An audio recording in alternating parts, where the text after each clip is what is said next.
Kalau kamu tidak menyembuhkan luka masa lalumu, kamu akan terus menciptakan masa depan yang sama. Dan yang lebih mengejutkan, luka itu sebenarnya bukan untuk menghancurkanmu, tapi untuk mengaktifkan kekuatan yang bahkan kamu sendiri belum kenal. Di video ini, aku akan tunjukkan cara membuka portal itu.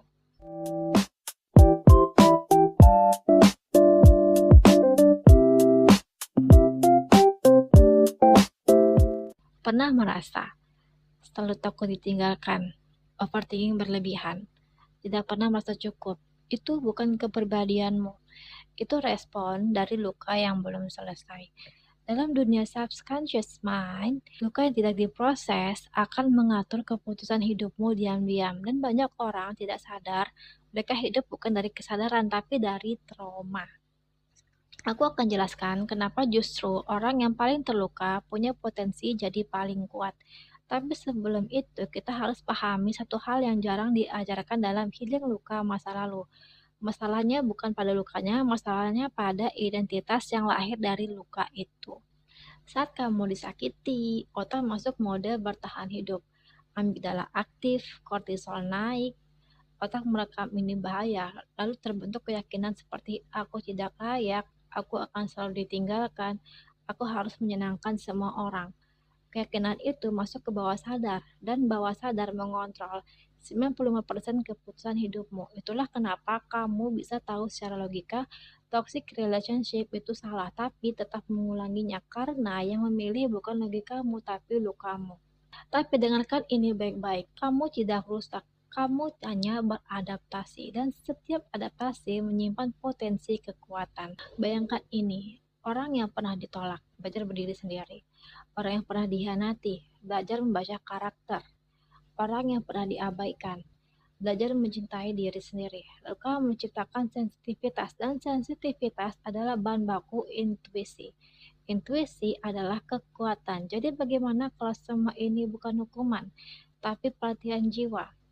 Tapi hati-hati, tidak semua orang bisa mengakses portal ini karena ada satu kesalahan fatal yang membuat orang tetap jadi korban. Dan ini yang harus kamu hindari. Kesalahannya adalah menggunakan luka sebagai identitas. Aku memang anak broken home, aku memang trauma, aku memang sulit dipercaya. Saat kamu mengikat identitas pada luka, otak akan mempertahankan pola itu karena identitas lebih kuat daripada keinginan berubah. Dalam proses trauma healing, yang berubah bukan masa lalunya, yang berubah adalah maknanya. Sekarang kita buka portalnya. Tutup mata sebentar. Ingat satu luka yang paling membentuk hidupmu. Tanyakan, kalau ini bukan hukuman, pelatihan apa yang sedang diberikan? Sekarang tanya lagi, kekuatan apa yang lahir darinya? Keberaniankah? Ketahanankah? Empati? Atau kemandirian? Itulah kekuatanmu. Orang lain mungkin melihat lukamu sebagai kelemahan, tapi kamu tahu sekarang itu adalah inisiasi.